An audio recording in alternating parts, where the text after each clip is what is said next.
All right, welcome everyone to a session this afternoon with Steve Talkowski. We're going to go and talk to Steve about his process. So Steve, welcome. Thank you for joining us. It's great to have you here. Hello. Hello from Sketchbot.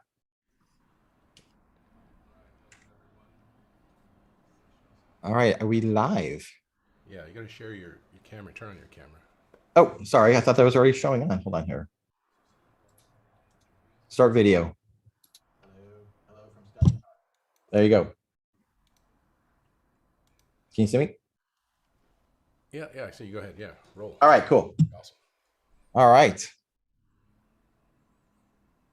So Zoom is stressed today, apparently. It doesn't. Yeah, we're having a little Zoom issues, but if we're good to go, I can go ahead and start. Yeah, for sure. All right, cool. Hey, everyone. Thanks for joining my talk today. I'm Steve Talkowski from Sketchbot Studios. I'm a one-man shop who has been doing 3D animation, character design, modeling, probably since like 1988. My first graph was 87. I kind of was relating to one of the other talks I was watching about 30-year progress in CG, and I can relate to that. Had a lot of roles out of school. I was a fine art major doing figure painting and wanted to do animation and self-taught computer graphics at the time when there was no computer animation software. Ended up working at a PBS station on college campus at ASU for 2 years, and I met my previous employers through there. Worked at Ronda Graphics for 7 years, doing wavefront animation, modeling. 94, I moved to New York, where I took a job at Blue Sky. I was an animator there for 7 years, and worked on Alien Resurrection, Ice Age, Oscar-winning movie Bunny short film.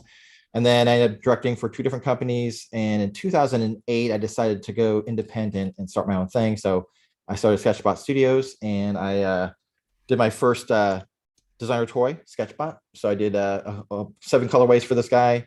And we had some shows in New York and LA, and moved to LA in 2011 and did a bunch of stuff. And I was just gonna show quickly, if you can see my screen, I'm just gonna show my ArtStation. So when I started my ArtStation, it just happened to coincide with Bottober and March for Robots. And I'm kind of giving a little shout out to the host DaCosta because I'm wearing my March for Robots 2014 shirt, which is fitting a little tight these days, but it's one of my favorite t-shirts. Character design is awesome. Awesome, nice, thank you. Yeah, so what I wanted to show was, I was an animator for many years, also doing a lot of design and modeling, but I feel like I came back full circle where I would like to model and design. And it kind of harkens back to when I was a kid. I used to make, World War II tanks, balsa airplanes with my dad, car models. But I would always start these models and never finish them. I liked getting in and building the parts. And then when it came time to do the final paint, I kind of would move on to the next one. I kind of always had this, I want to do more. But the cool thing about 3D is now I can do the entire process. And I think when I started as a generalist because I was wearing a lot of different hats. Then I went to New York at Blue Sky. I got to focus on just character animation and really learn some amazing stuff there. And then that kind of led into doing animation directing for 2 companies, and then kind of taken an interesting route to where I'm at now. So I will oftentimes be hired to do, character design. A lot of people recognize me as the robot guy, but I do organic stuff as well. So I'm just going to show some stuff here. You guys take a look at my ArtStation later, but one of the big things I wanted to kind of stress was everything starts with a sketch for me. So like every one of these concepts, I posted, you'll see a sketch here. So as I'm going through these different versions of Bottober, this was I had done Inktober that year in 2012. And then when DaCosta started Bottober, I said, I'm going to try to do the same thing, but I'm going to take it upon myself to do a robot every day, a 3D robot. And this was also at the same time when I was learning Keyshot. I had a buddy over there who was like, Steve, we got to get you in on Keyshot. So I dived in. I did 1 character a day. I don't think I did a full 31, but I did as many as I could. I think I was like in between jobs at this point. But this body of work actually got me noticed at another convention. I was able to post the stuff up on a online portfolio, and the Jim Henson company saw this body of work, and they were like, hey, we want to talk to you about doing a show based on this. So from me doing this line of this body of work, it kind of led into me working on a development deal. It's been a long process. We are still again this kind of limbo right now, but I've actually done pitches. to all the major studios. I've done a little animation test with these characters. So never think that some of your work won't be used in a different way, because, you know, I had done this body of work not thinking about it as a series. It just kind of like took on a life of its own. And then I moved on to, let me go back to this. Why isn't it? Where is my page? Sorry, I think I tried to go back to my, where's my page at? All right, let's just go through here.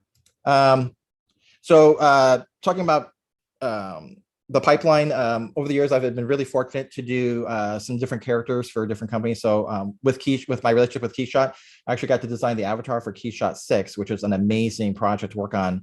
And it's one of these things where they're like, hey, Steve, just come up with something. And I like those kind of briefs where I can just go to town on whatever I wanted to. So again, if I just go to the very bottom here, you'll see where it starts with a sketch. And then this is actually one of the more complicated robots I've done, because, you know, I tend to do a lot of stuff that's very simple, volumetric, but this one kind of was a really fun project to work on and really start using ZBrush and Maya together, where I'm creating some of these forms organically in ZBrush and then retopologizing and bringing it back over to Maya for a little bit more fine tuning control. I'm just gonna go through a couple of these quick projects just to show that I love also using ZBrush for doing some hard surface stuff there.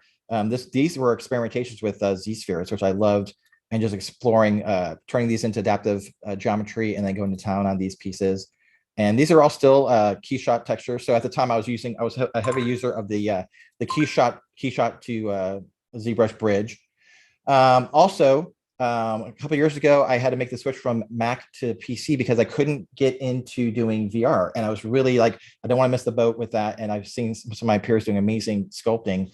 So I ended up going down the PC route and started doing some lovely experiences with Medium. And like, for example, this one here, these are all like just kind of kit bash and like kind of like ideation purely inside VR. So some of these are not starting off with any preconceived notions. This is me just kind of going in, and you can see here some shots from Medium, but I'll sometimes go into Medium just to like fool around and do my sketching there. And then these are all renders from Substance Painter, which I find it really fast to ideate in Painter. I love it. It's just really quick to get in there and add some post-processing effects. Last year during COVID, I had a couple of interesting projects that kept me busy. So I got to do a really cool pipeline piece with Adobe. So this was a character where let me do a VR bot. So I did a character all in VR and then brought it through. And it was a pipeline to show taking into Substance Painter and then using Dimension to do their final render. So here I am in Medium. And one of the things, just trying to impart some of my tips and tricks along the way here, is a lot of people get it's the same thing with ZBrushes. A lot of people tend to get like, I'm gonna try to like sculpt everything from one blob or one piece of clay. And I fell into that trap in the beginning as well. But what I would say is, as you're moving forward, you really have to like start thinking about working in layers, because it's a lot easier to separate things out after the fact. So for example, doing VR sculpting, at some point, this character is going to need to be retopologized and cleaned up for production. For this particular use case, though, I wanted to test out the auto UV unwrap inside Painter. So what I did was I did that, but I did make sure that I had like the arms and the legs separate and the head. And one other quick little fun thing about this was that I actually was able to take this model into Mixamo. And one little trick too is, if you're using Mixamo, I like to use Mixamo as a test for testing out my character proportions and seeing how they will just have some motion onto them very quickly. You can use the default, we just upload the model and you kind of like select your joints and let it do its automatic calculations. But what I find is I like to download the T-pose character. And then what I'll do is I'll resize that character up in Maya and just do 100% weighting, especially for the robot stuff. I know that I just need like, upper arm to upper arm joint, forearm to lower arm joint. I'm not worried about weighting per se, because I know this geometry is gonna be really dense. But what it does is it gets me like 90% there, where I can actually sit here now and go through and look at, just apply these predefined clips and start getting a feel for how this is working. And so this is a little quick process where I'm in Maya, and I'm showing how I gotta go through and deal with the individual pieces. You can see here, they're not retopologized. This was just me taking stuff directly from Medium with after it had been unwrapped into Substance Painter. But I'm just kind of going through here and cleaning this up just for quick presentation, so I can use this in Mixamo and later down the road in Dimension, so I can pose the character, because that was really the main thing. I want to make sure I can pose the character for what I ended up doing for that project. So anyhow, this is kind of cool, but definitely take advantage of Mixamo, because, and also Rococo Studio through Maya both offer a certain amount of free assets that you can use to apply to your characters. Let's go through here. Let's kind of continue on here. Let's see.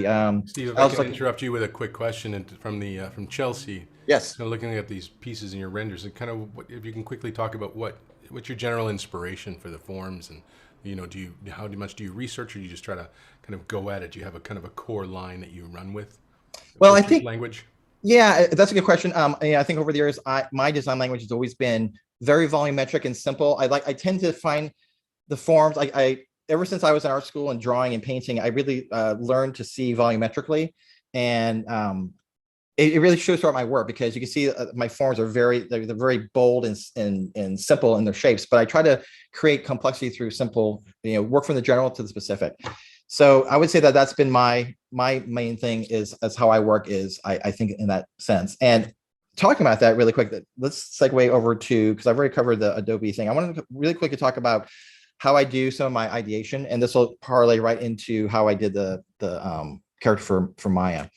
So I'm just going to use Sketchbook Pro here on the PC to show how I usually do a lot of blocking out and coming up with some quick ideas. So I think a couple years ago, I remember someone talking about doing silhouette bots or silhouette characters, and I was like, yeah, I kind of do the same thing. I like this idea. And then the thing is, so as I'm laying out a character, like I just did this one really quickly here, and I just like play around with these little happy accents and like whatever the brush stroke has me do. But then what I like to do is go in, and I like to then try to inform the volume in the silhouette. So what I'll do is I'll usually go through either like a fine pointed ink pen, or in this case, I'll just use like the soft eraser tool here. And let me take the size down a little bit. And what I like to do is I like to go in, and I'll just start kind of like exploring, where these shapes might take me. Like, okay, maybe I'll have like a little joint here, and maybe this will kind of curve down. I kind of go through, and I could do a lot of exploration on this silhouette and see, where I want to go with this. Like, does this form turn outward, which is going to cause, this to kind of like be a convex to the camera. And then maybe as it's coming down here, I can kind of like, play around with some of these outlines and work on my silhouette in a way where I can actually start building up and seeing what the volumes are going to look like here. So I do this a lot in my ideation work, and I love working this way because I can go through and do a ton of these variations. And they're really fun to do. You can just bang them out really fast as well. And then as I'm going through here and just kind of coming through and figuring out what it is I want to play around with here, like, that knee could have been, a little bit different. It could have been, like down here with the joint facing forward. But let me go back, and it's like, as I'm seeing, I can see the turn. Maybe I'm looking at it at a perspective angle. So maybe this is something that's sticking out, so I'm kind of like looking at this as volumetrically, like how might I, there we go. There's in perspective, I just kind of like delineate that form versus doing it a different way.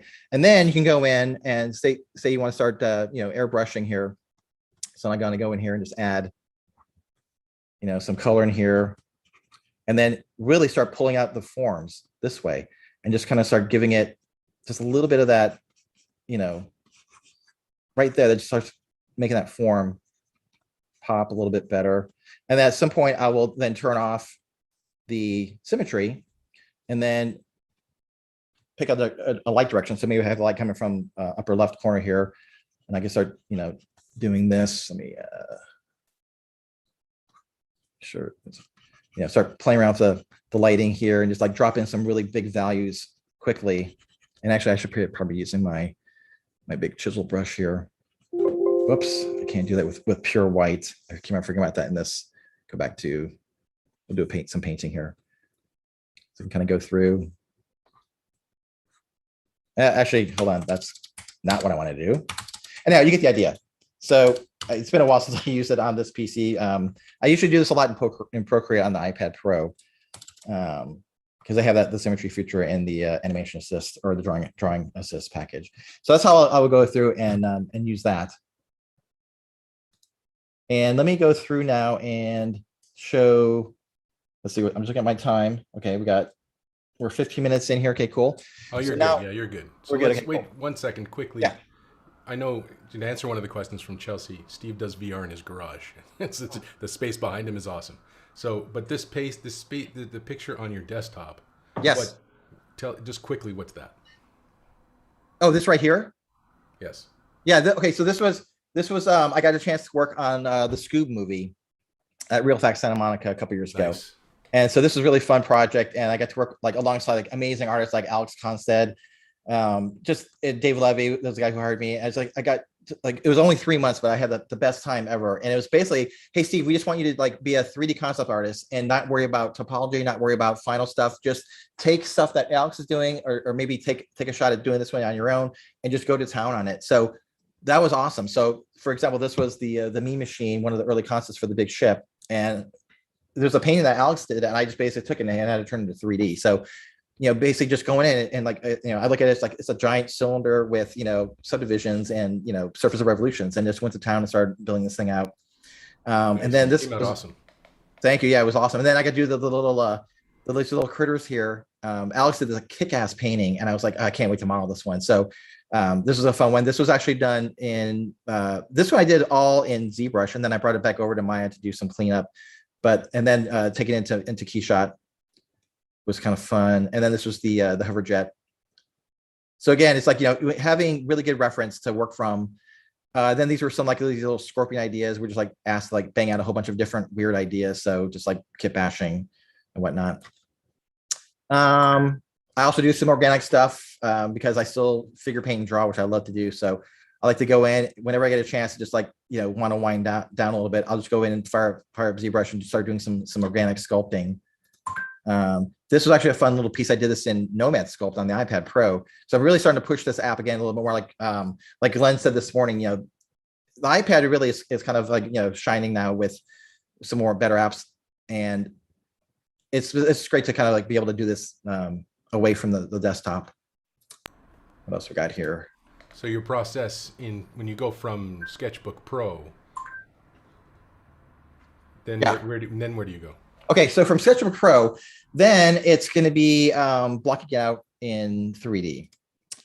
So actually, what I should first show though, okay, so the character that we're going to talk about is the Maya M4Y4 character, and it just debuted a couple weeks ago. So with the new version, 2021.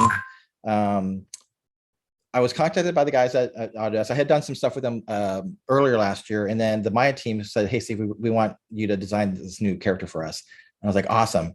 And so it's used in all the tutorial stuff online, and the rig is now free to download and use. So if you guys are using Maya and you want to play with this rig, you can use it. And what I did was let me just show you the sculpts, the sketches for that first. So the whole idea was like, "Hey, Steve, just go to town. We don't know what we want yet, but we like your vinyl toy aesthetic. We love Sketchbot. We like that toyetic feel. Just give us some ideas." So here I am again. This is like back in, Procreate. I'm just going through and doing a bunch of quick sketches. Like it's like pie in the sky. Like I have no idea yet what I want to do. Let me just like throw a bunch of stuff in here, and I'll just present these, and we'll see what they say.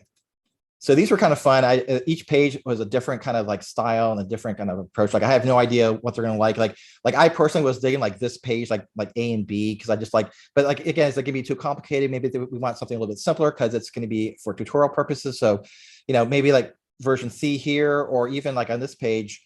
I like to be. I didn't want to get too into that Android mascot territory, but I kind of just like that. It's kind of like what I usually do with my other characters. Is they're very simple forms. So after that. The first round, they love those, and then I went on and did round 2. So what I did here was basically these are the 2 that they liked. Then I went through and kind of refined these, and kind of just like doing again a little ideation here, trying to figure out what the silhouette's gonna look like with different cut lines in there. Started adding in this other head that they like from another character. Which is kind of cool. So I like to try to give enough variation in the beginning and say like, tell me what you guys like, are you guys liking this head, this torso, or whatever, and they'll kind of pick some stuff, and then I'll kind of go through and start mixing and matching. So it is kind of kind of a kit bash approach. And then this is the one where I just was feeling really good about this character. So I just started doing some sketches, just quick little ideas to see like what he might look like in a pose, and just like, what it would feel like. And this was kind of feeling really good. So they saw this and they loved it. And then the third round, which is here, was just basically, okay, let's refine a little bit more before I jump into 3D. So I'm just kind of trying to show them a little bit like what I'm thinking about, how the hands and the feet should kind of look, and some of the details. I'm thinking about what we should call the character even. Thinking about some logo ideas for that. Again, just some quick sketches here. Like at one point, like, do we want to have, I thought that the head floating was going to be a great idea, but at one point, maybe we want to have like a ball and socket floating joint. And then I just like, let me just take this down. I'll do like a quick front and side view that I can bring into Maya and just basically use it as my template. And then this was the last pass of it. Just let's do a quick little refinement here to see what these, again, I'm just thinking volumetry, like how this might actually look in 3D. So I kind of try to really think about that and try to hit that in Maya. Okay, so now we'll go to Maya, and for my blocking out, this is really what it was. And this really only took me like a day to block the side. I mean, really took me like a couple hours, but I just went through, and if I just click everything, and you'll see it at resolution 0, this is basically what it is. And I wanted to one thing I want to stress, one of my little tips and tricks is, I want to show you really quickly here. So when you make a default cylinder in whatever app it is, but in my case, in Maya, the default is, it just basically gives you like a multi-sided cylinder with points going down into the center. And I hate this on the caps, because for one thing, when you go through and just hit the 3 key, I just really do not like how it is doing that resolution, resolving there for the smooth subdivision. So what I'll immediately do is I always do this, and I wish I could set this as a default cylinder that I can grab. So I always the first thing I do in any project, I just like set up some of my simple shapes, but it's always on the cylinder. So I find the cylinder I use the most to like block out stuff. I will take it down to 8 sides. Then I will delete every other edge, so I have quads only.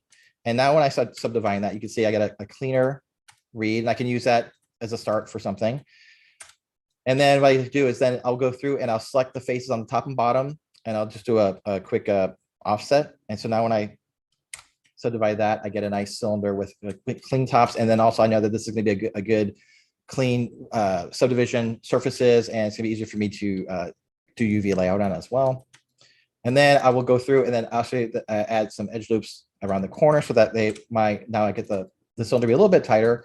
And then as we do things like this, like making joints or caps or whatever, I can start then really easily, quickly start picking these faces, subdividing, extruding. A lot of Blender people do the same thing. It's like you just, once you get into that habit of having a good base geometry, it just makes it a lot simpler to work from there. So that's kind of what I do. And my approach is always, it's the box modeling approach. So I am all about keeping it very simple, because you don't want to get too complicated in the beginning, especially if you are taking this over to a different app for sculpting. I like to have a good foundation for sculpting as well. So if I need to subdivide this at some point, I know that I have a good foundation, so that my quads are going to be pretty even, and it's going to be a good read. So, and what I do is as I'm modeling this, I'm always hitting the 3 keys. So I'm always going into my subdivision preview, and I just know I can kind of get an idea what this looks like. And if I hit the 2 key, I need to edit anything, I can go in here. And now I can go through and pick my verts and say, you know what, let's see if I change this volume a little bit here. I kind of like, I just know I keep it really simple, and I can see the changes really fast versus trying to like do this on multi-resolution polygons. And everyone knows this. If you don't know this, it's something you should really think about when you're modeling. Even if it's complicated stuff, you just break anything down into its basic volume components, and that's how you can like basically build anything. It's just like how when you're drawing, like when I was learning to draw when I was a kid, I remember, I'm not going to be able to ever draw that. And then when you start taking some drawing class and you start really looking at volumes, and like I remember even like one of my drawing Bibles was How to Draw the Marvel Way. And I know a lot of people probably were the same way, but because I grew up reading comics in the 70s. But I'll tell you, man, when I got that book and I saw Bushima, how he broke down the forms, and it's all about, looking at foreshortening and perspective. And I learned perspective from that book, actually.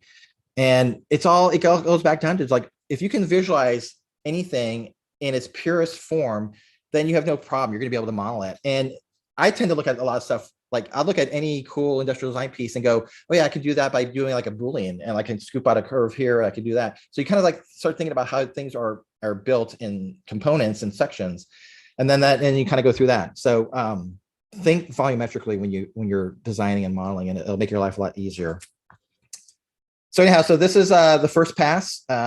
Just trying to block out like what this is gonna look like. I'm gonna probably end up breaking this into 2 pieces, but I just kind of quickly go through and get the forms to kind of see how they're gonna feel. Now at this stage, the fingers aren't even attached yet, so I'll go ahead and do the fingers at a different stage. But this is like they're just there just to kind of see how they feel. Like I don't worry about this one's intersecting right now. I just want to see how it feels. And then what I did was I took this into Mixamo because I didn't want to spend time rigging this up. So I have a really cool version here where I ran it through Mixamo.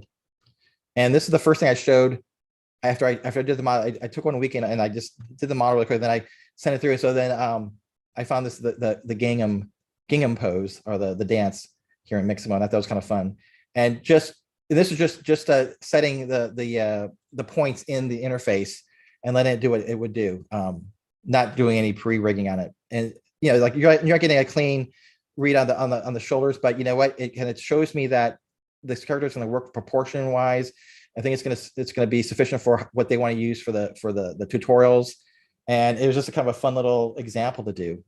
So after that, they see that and they're loving it. And okay, now it's time for me to kind of like go through and refine. And so then I'll go in and I'm just gonna pick one of the final models that I ended up doing. So we actually then one of the guys on my team was like, because we were talking about let's definitely have them rig it up with the human IK built into Maya.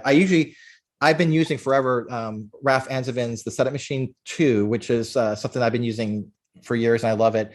But I'm now kind of like opening to learning some other rigging tools. But I just love that tool rigger because it's I can set up all my widgets and get my control rigs and all the IK FK stuff is down. When I was at Blue Sky, I did a little bit of rigging, but yeah, I'm not a rigger. Like I could do basic rigs, but when it comes to all the fancy stuff, my eyes glaze over and I can't do it. So I look for good solutions for that stuff. The one I wanted to show is this magnifying glass. So this is one of the first poses that I did, and we had a bunch of requirements for like what do we want to show on the website. One of the ideas were like it's all about exploration, and I came with this idea about let's kind of use these like the floating primitives and the magnifying glass where you kind of the character is kind of inquisitive. And one other cool thing to note here is like, so I'm using Arnold right now. This is the Arnold Viewport 2.0, and it's everyone kind of like was like, oh yeah, hop on the Blender bandwagon for doing Eevee, but you know what, you can do a certain amount of that stuff here in Maya. As long as you set up like an HDRI image and you use the AI standard surface, you can you hit if you're in the 6 key, if you hit the 7 key for add your lighting, you can get some really cool effects. So it's kind of cool to get this working over here. And just so you can see here, the character is rigged up, so I can kind of go through and set the character and pose it out. And I tend to always set up a second or third render camera, so I know where I'm gonna be rendering through, and then I can go through here and I'll say some keyframes. So like I'm gonna try some test renders for a couple of these guys. Let me show you in my folder here. So as we're working, so of course I had like a ton of stuff being documented for this project. At one point, we were going to have the character be a teal color for the Maya colors, but I really like the orange and black. And so we were going back and forth, and then we ended up using the current color, which is the black and orange. And I'll show you that in Substance Painter in a second. Okay, it's 1:30, so I want to jump over that soonish. Okay, so this was actually some texture studies out of Painter. And again, we're just exploring like how much texture we want to see in this. And again, the mandate was the character needs to be low res enough that it could be set up in a way where on even like a lowest common denominator system, it's going to be able to play in real time in the viewport. So that was a key thing to kind of think of. So when you're looking at some of these renders, that's another really cool thing about box modeling and subdivision surfaces is that I know that at render time, I can just go into the attribute of the geometry and set it to be use the Catmull Clark for the Arnold render. So if I go into here, Arnold, and you'll see here at render time, the subdivision, I have these set up so that they're using the Cat Clark and I can do my iteration. So, even though this works for the real time, I can actually get some really decent renders. And that's one of the other big things I wanted to talk about is, in my notes here, is unlike one ring to rule them all, no model can rule them all. And I learned that years ago, and it stuck with me. I was kind of very stubborn at some point. I was like, man, why can't I just make this one character and just use it for all these different purposes? Well, I kind of realized that that's not the case. Like, you can't do that. You have to kind of know what the end result's going to be. So for something like this, because I knew it had to be like a real-time use, we had to keep the polygon pretty low. I could get away with like, a one level subdivision, but I couldn't go to town and do like all the little fancy like rivets and whatnot. So that's another thing that kind of informed the decision on how I designed this character. We wanted it to be bold. It reads really clean, but it doesn't, it's not too busy. So when it's small on the screen, it doesn't kind of like get lost in the detail. It had to be kind of bold, colorful, and to stick out so that way the viewer can follow along the character and what it's showing you to do.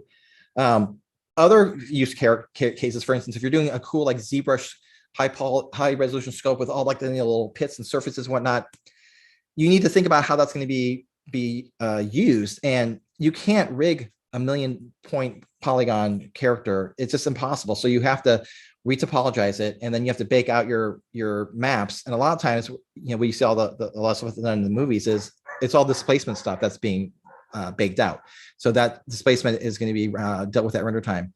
I haven't seen millions of polygon characters rigged. Maybe some of the transformer stuff though, like that ILM was doing, that will all be pieces. But even then, I think I got to see one of the rigs a while back. And I think it was, they had stuff set up where at render time, it probably was doing subdivision surfaces, but it just be impossible to animate that stuff. Even as an animator, like I always would cringe if I got a really heavy model to animate. It's like, you want it to be as light as possible. So you got to think about that. Coming from VR as well, the VR models, they're very pixelated, and the voxels, they're very high res. So you really can't use them in production for animation. They're great for doing concepting and throwing it in and using something like automatic unwrap in Substance Painter. But down the road, it's like they always have to be redone. Like you have to retopologize, clean up your UVs in a way. Like, let me show you got this character's UV layout. You just want to make sure that the UVs also are still keying, regardless of what everyone thinks is going to be available with Unreal 5, which I'm excited for. But the thing is, it's not like you're just going to be able to throw a huge model at it and expect it to, you still want to optimize. So here you'll see this character here. Let me just grab the entire character. I'll just all these pieces here. Let me just do this really quick. Let's grab, because I don't have a selection set for him set up right now, but you can see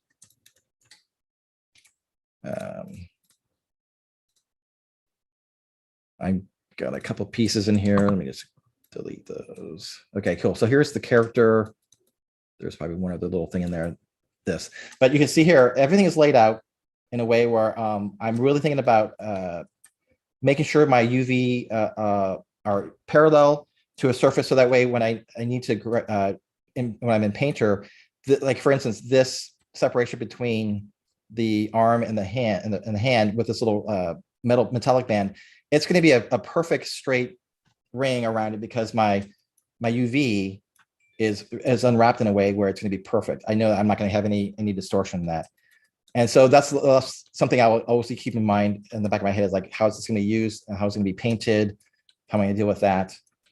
And with that, let's go over to Painter really quickly here. So this is what it looks like inside Substance Painter, which is another one of these programs where it took me a while to make that leap about what's going on with like multi PBR layers. But once I got that down, then I was like, I don't want to not use it. I saw the writing on the wall probably like 4 years ago at SIGGRAPH. I got to go to one of the early Unreal Engine user group meetings, and I was like, man, real time, this is where it's at. This is really where I want to be. And I had also been in that kind of like mind space for a while with my modeling techniques. I did model low res and up res down the road for animation purposes. So I kind of was already in that mindset, but it was like getting into this whole layering system with, oh yeah, you can paint like roughness, but then you can paint a different channel metallic. And I was like, what? I had to learn this. But once you kind of make that leap and you learn this, then you're like, okay, and I can do whatever I want. I could, it's like, taking that model as a model kit and then going in and adding a bunch of cool stuff. And so the power of this obviously is like, if you have a high res model in ZBrush, you make your low res topology, you will bake out your maps, and then you get all that normal map and your curvature and everything from the high res to the low res, and then you're good to go. So this is basically really quickly what this is going to look like. And then here's all the layers. So for instance, as we're, and one of the cool things about this, I'm doing like live sessions with the Maya team. So we can go through and like, hey, let's check out different colors. And like, we still want to use the teal color, but let's use this one as the main one, and we'll put the logo on him. And then we'll have these be the other characters that are in the scene. So that's basically how that was put together. And then let me see, I have maybe one more scene file to show. There's a group pose that we did. I did a bunch of different poses for them too. Let's see what this one has to offer. There we go. So here's a little group pose. Let's move it around.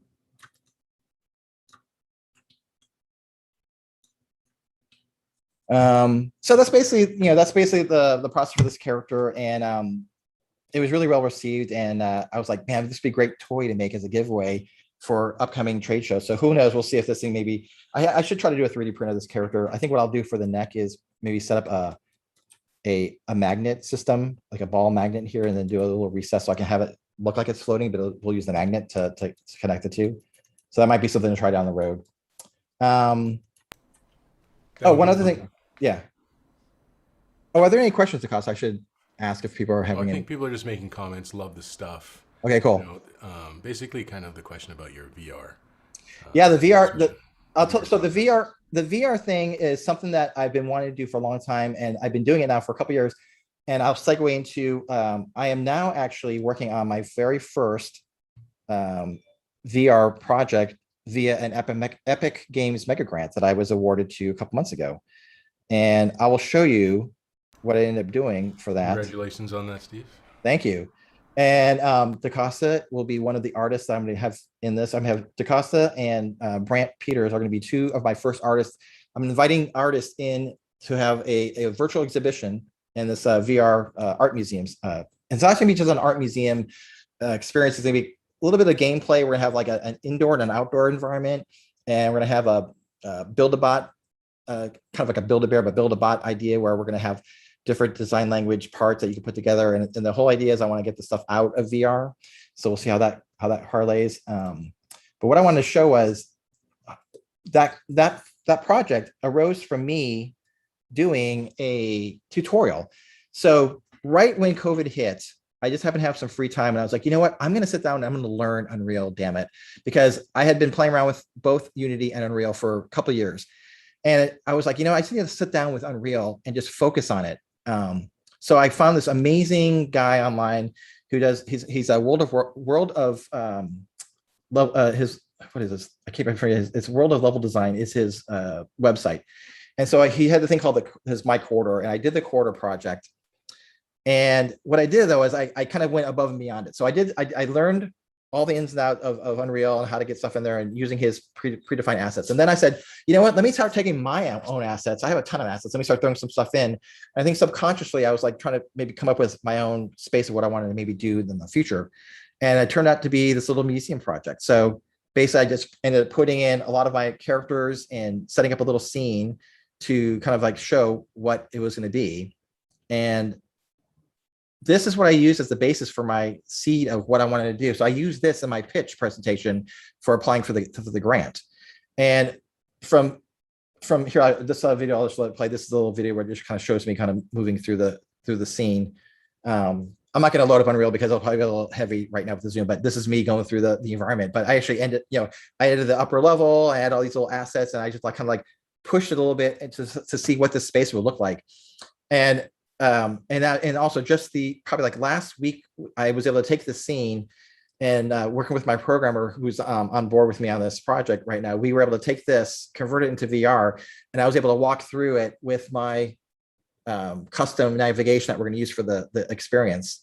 And so it's really cool to kind of be in this space and walking through it in VR and going, hey, this is going to work. Like, it feels a little claustrophobic, so I'm redesigning some of the stuff, but it's not going to look anything like this, but this is just like a first idea of a seed that ended up getting into what we're going to end up doing. So that was kind of really fun to play around with. So I want to show that. What else we got here? This was another VR sculpt. Again, I love when I have a chance to jump into VR. I jump into VR whenever I can and sculpt. These were Adobe Medium, and then these are also Mixamo Tests, where I just take the character and throw it into Mixamo. Like I don't like right now. I can see that the weighting here. These are just default weighting, so some of them are a little bit stretchy, but you know what? Just to kind of see if the character is going to work, it looks fine. Oh, and then this was actually an early Unreal test, so I put this in. Let me just turn this audio down here. This was me. This was like last year. I was like learning about getting the FBX animation imported into Unreal, and then playing around with the lighting, showing off some different stuff here.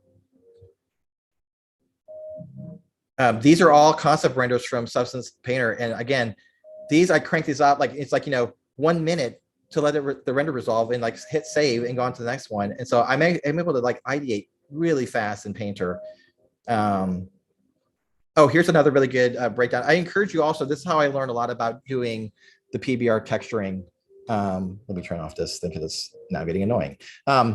I encourage you all to like take advantage of Sketchfab and Marmoset viewers whenever you can. So especially when you look at people's work on ArtStation, you'll often see this Marmoset tool bag file. And I don't know if I had it.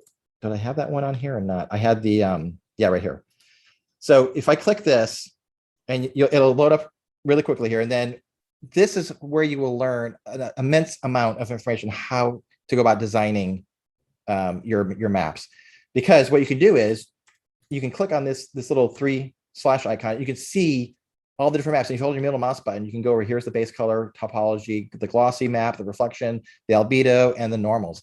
And when you're over here in this, what is it? The glossy or the topology here, this one, because it was coming from VR, it's really dense, but you will see, I don't think I have that much information of normal on here, but you will see the normal in conjunction with your wireframe. So that way you can actually see how people are laying out and like where they're cheating. Like I've seen some amazing pieces where like there's like all these like little bolts and nuts and screws and stuff, and like, was that detail or not? And then you go through and you look at the normal map and it's like, oh yeah, it was a normal, and it's all being cheated. That to me was like such an eye opener. It's like, man, that's where I wanted to really learn Substance Painter and really learn this whole PBR workflow, because it all translates directly over to real time, whether you're using Unity or Unreal or Eevee and Blender or any other real time stuff. It all makes a huge difference. And then you can also move your light source around. And then also I go into Sketchfab too. I love Sketchfab because you can go in there and you can author your lighting and your post-processing in Sketchfab and do some like depth of field and blooms there as well. So you get another kind of way to interact with this. And also if you had a VR headset, you can actually pop this on and view this in VR yourself. So you can actually go in the VR and see what these look like. So yeah, I just, being a 3D artist in this day and age now, it's like we have all the tools.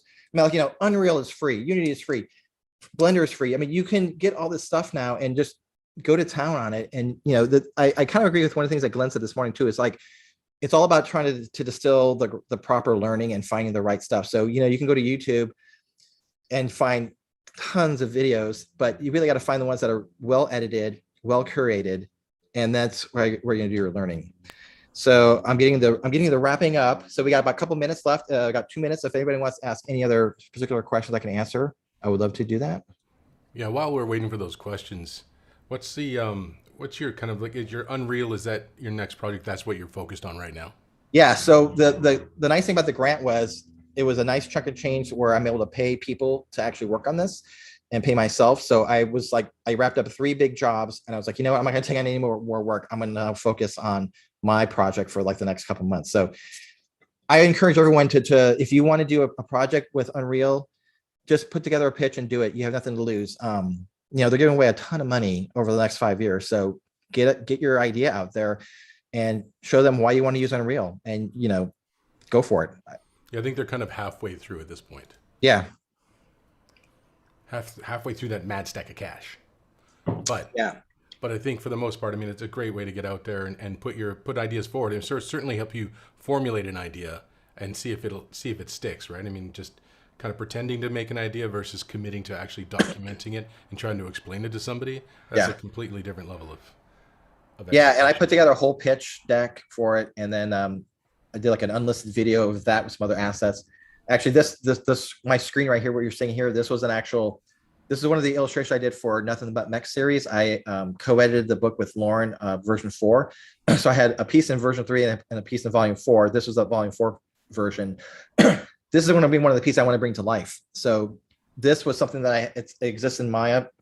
The back plate is just a 2D image I found, but what I'm gonna do is I have access to some cool warehouse stuff through the Unreal asset store I'm going to use. So I'm going to basically bring this to life. So you can go into the gallery, and what you'll see is the image of this, but then it'll come to life as a character will be walking through it. And I've already done like some animation tests for this like last year. So the little animations I was doing, I include that in my pitch. You know, I showed everything I was doing with all these assets. I just kind of included in my pitch and showed them this is where it's going to end up going.